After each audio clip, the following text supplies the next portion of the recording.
Hello and welcome, you're watching the newsroom.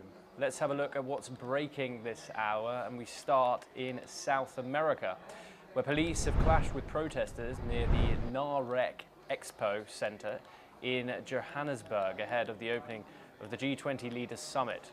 Demonstrators from various organizations rallied over issues including illegal immigration, unemployment and crime. Riot police blocked access roads to the venue, deployed pepper spray and arrested several protesters as tensions escalated. Authorities remain on high alert as world leaders arrive for the summit. Let's listen in to a few protesters and what they had to say. We came here to, send a message across, the outcries of South Africans, what we're going through. So we're finding a resistance from the cops. The police have decided to attack us. I mean, we're used to it. We are Operation Tudola. Everywhere we are the underdogs. Cops will rather leave criminals away free and come and attack us. So this is the situation right now. We are gathered here to send a strong message to the people of the world and to the world leaders that the strategic development goals of the G20, the developing world is far from meeting those targets. We also wish to bring to the attention of the people of Africa and the world that we are not satisfied with South Africa's performance under the GNU government towards meeting these strategic objectives. We now move over to Ukraine, and police have evacuated a grandmother and her 2 children from the frontline village of Yurkiva in the Zaporozhye region, following a government mandate for the evacuation of children. Many families with children have already fled Yurkiva, although police report that 26 families, including around 50 children, remain in the village. Tanasova and her grandchildren will stay at a shelter for internally displaced people in Zaporozhye. Let's listen in to what such residents have to say. Та це ж через дітей сільський совет поміг. Сказав, що евакуація буде. Наш участковий теж каже, ви согласні виїхати? Ну що ж, кому треба, значить кому треба і виїду. А що робити? Першим планом діти, щоб все нормально з дітьми було. Now in Ternopil, mourners gathered to honor Oksaka Bailo and her young daughter, who were killed when a Russian strike destroyed their home on November the 19th. Relatives and residents laid flowers and attended a church service remembering the victims. The funeral underscores the ongoing toll of the conflict on civilians in Ukraine. Let's take a listen in to what the mother of the young girl had to say. Не можу це передати словами. Дуже тяжка втрата. Вона ще дзвонила 6:30 і питала: тату, мамо, ми навіть не чули того, що була тривога. Вона чули 6:30, як сильно бухнуло. Вона дзвонить, каже: мамо, тату, з вами все добре. Кажемо: так. А вона каже: бо в нас дуже сильно ракети літають. Ми ще сказали: дитино, бери, вдівайся і бери документи всі, і виходь з хати. Вона каже: ми вже діти з Амельки, ми вже готові. Все, не встигла вийти дитина. Десь 6:50 дзвонить. Тату, мамо, рятуйте, бо ми дусимося. Ми говоримо: рятуйте нас, рятуйте. Чоловік скоренько поїхав, сусід його машиною повіз. Приїхав, все горить, нікого, пожарників ще не було. Аж пожарники приїхали вже десь 8 година. Все там горіло. І вони згоріли живцем. Обнімочку двоє. Боже, яка тяжка смерть. Let's turn next to the UK, and Prime Minister Keir Starmer said the focus is now on the Geneva talks on Ukraine, emphasising the need to see if progress can be made when it comes to a peace deal. He also expects to speak with US officials in the Swiss capital. Okay. We are now move on. That we should support it. We should support it because it is at least going in the right direction. Because it is very clear that we should stand shoulder to shoulder with our friends from the poorest nations. And what we are doing is making a very significant step forward in terms of helping them out, in terms of finance adaptation.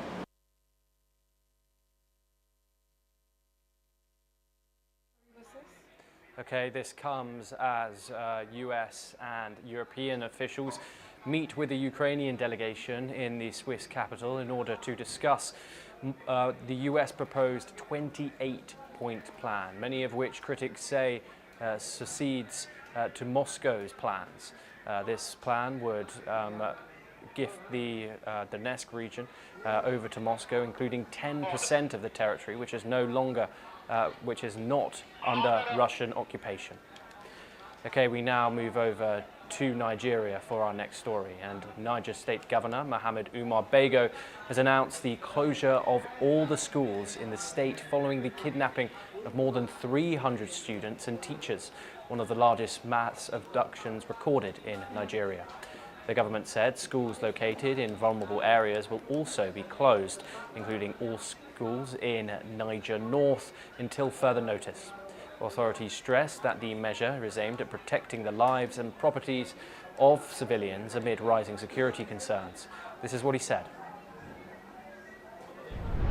We woke up yesterday with a very sad news of the unfortunate incidents of the kidnapping of children of the missionary school in Papiri in Awara State, Niger State. These incidents will have been avoided. However, it's not a time for blame game. Our mission today is to see how we can rescue these children and all those that have been kidnapped in that incident.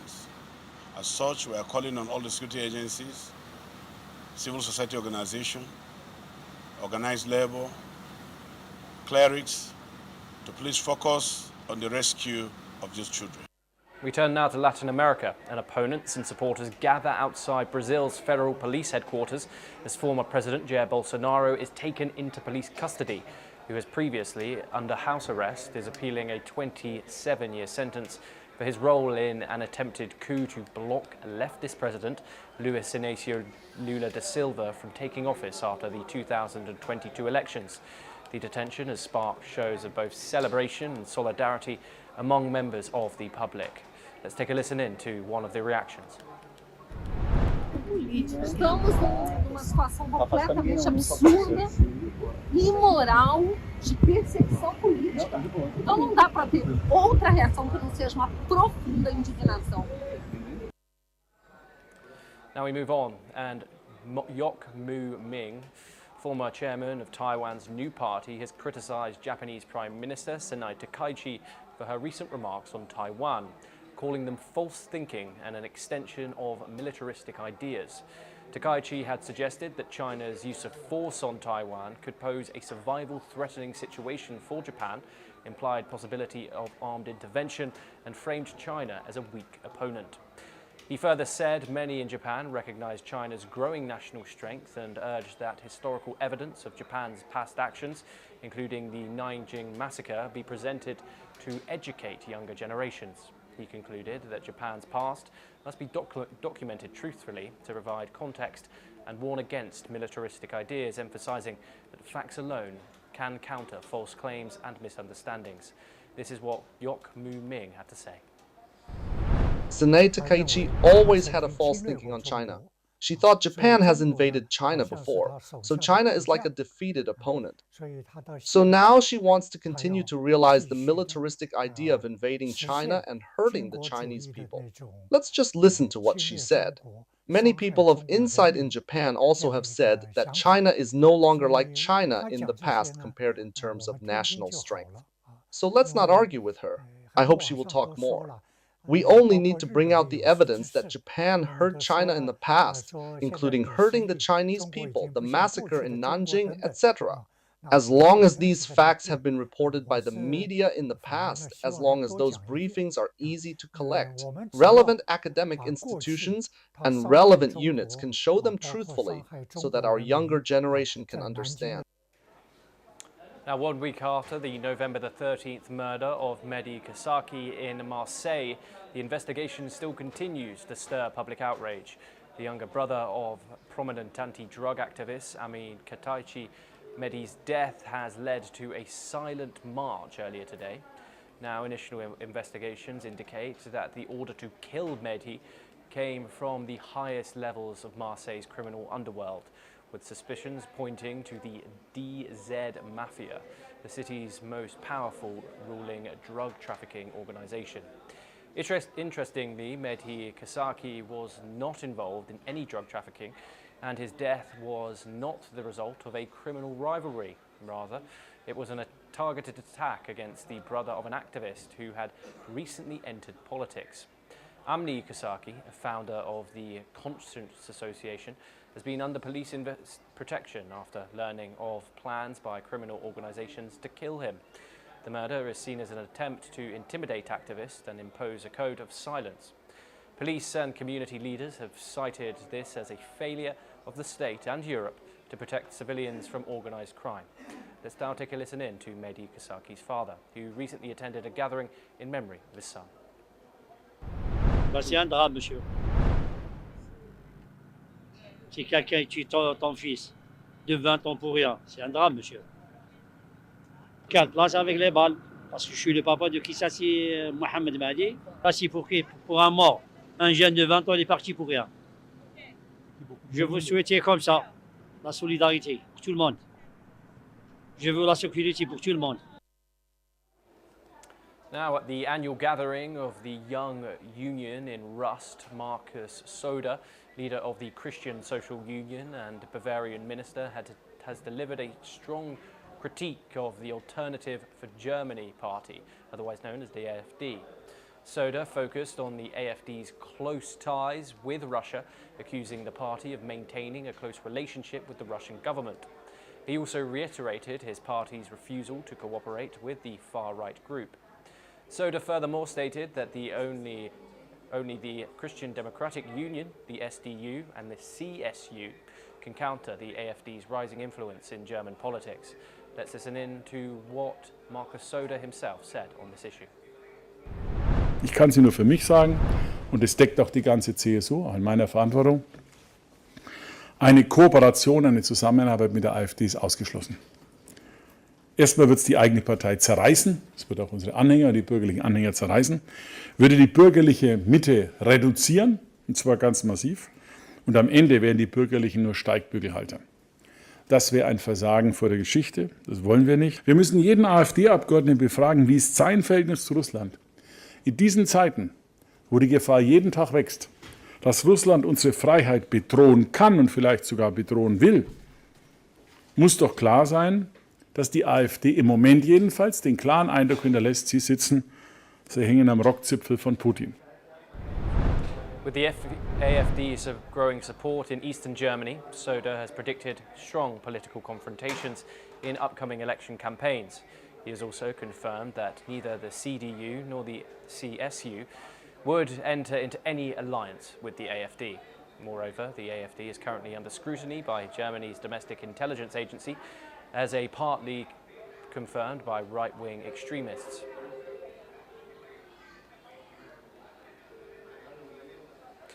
Thousands of people have gathered in Belgrade earlier today to protest against the violence targeting university students in Serbia. This march marked the anniversary of an attack on drama students by pro-government supporters, which sparked a year-long wave of protests against Alexander Vucic's government. The marchers stopped outside the city's main court building, demanding accountability for the attacks on protesters. The march also passed a tented camp of Vucic's loyalists outside the presidency building. Finally, the protesters stopped at the headquarters of the public RTS broadcaster, which they accuse of pro-government bias. Let's now listen in to some of the protesters and what they had to say. Ovdje sam zato što danas obeležavamo godinu dana od kada su Vučićevi batinaši došli ovdje da tuku studente Fakulteta dramskih umetnosti. Ja imam dosta prijatelja koji su sa ovog fakulteta i ceo taj događaj koji se odigrao na današnji dan pre godinu dana je jednostavno odatle sve krenulo, ceo ovaj najveći pokret u istoriji naše zemlje. Protesti za mene predstavljaju nešto što u životu nisam ni video, nisam mislio da ću ikada doživjeti išta slično, a vjerojatno i pola Srbije i više od pola Srbije nije tako nešto moglo da ima uopšte na umu. Za mene lično to je definitivno susret sa ljudima za koje nisam mislio da postoje, koji razmišljaju slično kao ja i koji su spremni da nešto ipak preduzmu i da učine stvari boljim, što god to značilo. Iako na izgled deluje da ovo zapravo ide jako teško i ide teško, zato što je predugo su Predugo su oni bili na vlasti, predugo su oni puštali svoje pipke u sve strukture sistema. Zapravo se jeste promenilo, zato što za razliku od nekih drugih okupljanja i protesta koji jesu bili veliki, danas više niko ne odustaje. Bez obzira, ako jednom nisam tu, ako sam sprečena, svakako sam tu i uvek ću biti tu. I tako i naravno svi ti ljudi koji se ovdje okupljaju. The demonstration was part of a year-long protest movement that first began after a train station collapsed back in November 2024 in Novi Sad, killing 16 people. The incident was blamed on corruption and negligent infrastructure projects involving Chinese contractors. We move to France next, and thousands protested in Paris and other cities to protest violence against women ahead of the November the 25th, which is the International Day for the Elimination of Violence Against Women. Demonstrators are calling for a major revolution in government policies to combat domestic violence. New data emerged from the Interministerial Mission for the Protection of Women and shows a significant increase in femicide cases over the past year. Moreover, in 2024, 1,283 women became victims of femicide or attempted femicide, which, when put in script, translates to 3.5 women every day. Last year, 107 women were killed in domestic violence incidents and 270 survived attempted murder by their partners. The report also reveals that 906 women suffered harassment that led to suicide attempts or actual suicides. Now we turn to South Asia, and Nepal's ousted Prime Minister KP Sharma Oli has urged the restoration of the parliament during a rally held by the Communist Party of Nepal. During his speech, Oli demanded that the president reinstate the parliament he dissolved following deadly anti-corruption protests. Sharma Oli was forced to resign on September the 9th by angry young anti-corruption protesters who defied a curfew and clashed with police a day after 19 people died in the first day of the protests. The outrage was sparked by a social media ban, which Oli's government lifted after police fired tear gas and rubber bullets at protesters. Now here is what the former PM of Nepal has said. अविलम्ब प्रतिनिधि सभाको असंवैधानिक ढंगले अनधिकृत सिफारिसमा असंवैधानिक ढंगले भङ्ग भएको प्रतिनिधि सभाको अविलम्ब पुनर्स्थापना हुनु पर्दछ र हुन्छ अब अर्को बाटो छैन. The ongoing inaugural Blind Women's T20 Cricket World Cup has put the spotlight on visually impaired Indian women who have overcome immense challenges to reach this stage. The World Cup features 6 teams in a single round robin. India won all 5 matches and were the first side to qualify for the semi-finals. The semi-finals and the final of the World Cup will be held in Colombo, with the final set for Saturday. Speaking on the success of the team, coach Shikha Shetty has said that she believes the visibility will change how families respond to girls entering the sport.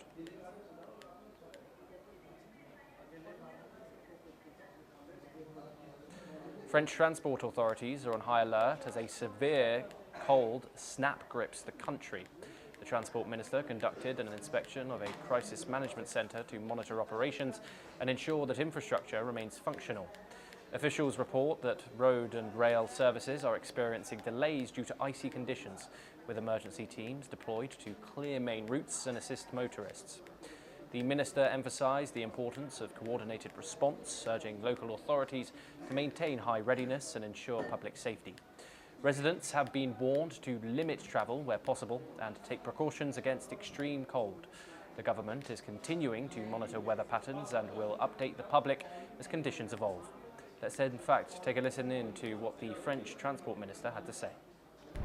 L'ensemble de notre pays, il y a encore une cinquantaine de départements en vigilance jaune, avec quelques points d'attention toute particulière sur le Massif central et sur la région Normandie-Hauts-de-France. On aura une visibilité plus claire avec un nouveau bulletin météo à 16 heures. Mais ce qui est sûr par contre, c'est que depuis ce soir à partir de 20h, nous aurons en vigilance orange, neige et verglas les 8 départements d'Île-de-France par rapport à un épisode météorologique qui va générer quelques difficultés probablement dans les mobilités de nos concitoyens. And with that, it's a wrap on the newsroom. Keep watching for more breaking updates and other international news.